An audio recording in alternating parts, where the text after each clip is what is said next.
In the name of Allah, the most compassionate, the most merciful, and may the peace and blessings of Allah be upon His last and beloved Messenger Muhammad, and may the peace and blessings of Allah be upon you all. The title of this presentation is How to Learn Biomechanics from the Quran, from the last revelation of Allah God to people. And in other words, how to understand the human body from engineering point of view from the guidance of the Quran. So I will show in this presentation how Allah God Almighty teaches us the perfect way to understand our body from an engineering point of view by pondering upon the verses of the last revelation to people in the Quran. And you will see that this method surpasses any kind of method put forward by people. And this topic of biomechanics is the study of how the human body handles forces during physiological functioning. So, the key to understand our body from an engineering point of view and to understand biomechanics can be found in chapter 23 of the Quran, verses 12 to 14, which read, "And Allah God has created humans from an extract of clay. Then Allah God made the nutfa into a secure place of lodging. Then Allah God created the nutfa into alaqa, and Allah God created the alaqa into mudgha. Then Allah God created the mudgha into bones. Then Allah covered the bones with flesh. Then Allah brings it forth by another method of creation.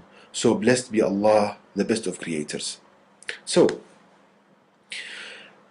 here Allah God Almighty is teaching us a way to understand the human body in a perfect way. So we can understand this by pondering upon the verses. So Allah God Almighty teaches us from these Quranic verses the optimal methodology to study and understand the human body. So let's start. The first thing Allah states that Allah God has created humans from an extract of clay. So we learn from the Quran that the first step to understand the human body is to study the elements comprising the soil and to compare them with those found in the human body, because Allah is telling us that He created us from mud. So if we do this and we look at the elements comprising the soil, we see that it's composed, for example, of hydrogen, nitrogen, oxygen, carbon, calcium, and these elements, iron. Now if you compare them with the elements comprising the human body, we see, glory be to Allah God, a perfect match between the two. The names of the elements are the same, also the concentrations and the function. For example, iron in the human body is involved in gas transfer and transport, and we see that in the soil also iron is involved in gaseous exchange. So this is the first step to understand our body, is to understand the elements.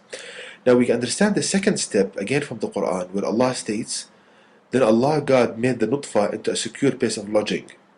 So the next step to understand the human body is to study the nutfa stage. And this nutfa stage is the words of Allah God to create the components of the human body, meaning studying the DNA molecule. So here Allah God Almighty is telling us the second stage is to understand the words of Allah God Almighty to create the proteins in the body, so understand the DNA. And the DNA is basically the instructions, the words of Allah God on how the amino acids should be assembled to create the basic building blocks of our body. This is the next step. Now the third step to understand our body, we learn again from the Quran, where Allah states that Allah created the nutfa into alaqa. The study of alaqa stage, which is the stage of stem cells, which can divide to become any cell the human body needs, divide and differentiate. So the next step from the Quran is to understand the alaqa, and the alaqa meaning the object that clings. So here the human embryo clings to the inner wall of the womb, and here is composed of stem cells, meaning basic cells which can divide and differentiate to become any cell the body needs. So this is the next step in understanding the human body.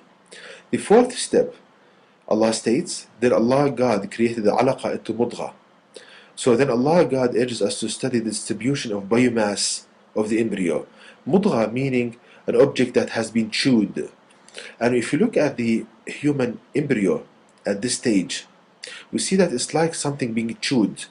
And what this does is, I call it distribution of biomass, meaning that the stem cells, Allah Almighty decides how many are in the head region, how many in the arms and the legs.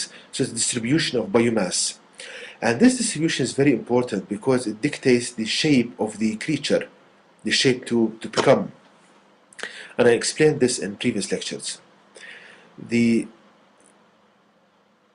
next step in understanding our body from a genetic point of view, Allah states, then Allah God created the mudgha into bones.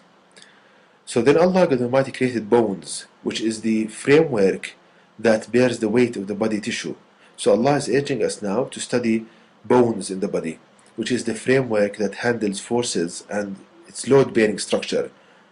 So if we want to understand our body, we need to understand in this stage our bones.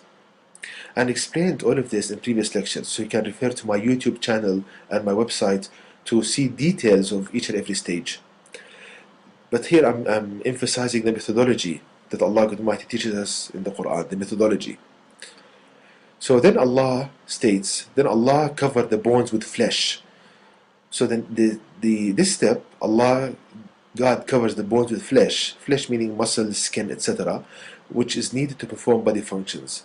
So the next step after understanding bones, Allah is telling us to understand, to study the muscles and the skin and the ligaments and the tendons in order to understand our body in a systematic engineering way. The next step, Allah states in the verse, that Allah, God, brings it forth by another method of creation. So blessed be Allah, God, the best of creators. So, the last step in understanding the human body is to study the functional adaptation of the body which results due to external stimulus. Now, all of these previous stages you are developing within the embryo by a certain method of creation. Now, after birth, Allah God Almighty brings you forth and you mature by another method, which is what I call functional adaptation, meaning you adapt to external stimulus. For example, when you are a small boy and when you're playing around, you subject your bones and muscles to external forces. These external forces act like a stimulus for the maturation of bones and muscles. So this is what is meant in the Quran. Allah brings you forth by another method of creation. So because these external kind of factors, they are not found when you are in your mother's womb. So we see, brothers and sisters, by pondering upon these verses from the Quran, Allah is teaching us a scientific way, engineering way, to understand our body and the best way to study biomechanics and to understand the human body and how it handles forces. And this method and this methodology is far better to any kind of teaching in any university that is present now. Because this method, Allah God Almighty, who created our body, teaches us. So the Creator, He is the best to tell you how to study the product. So, to know details about each and every step, please visit my website at www.quran-miracle.com, and you can email me at zaidquran@gmail.com, and may the peace and blessings of Allah God Almighty be upon you all.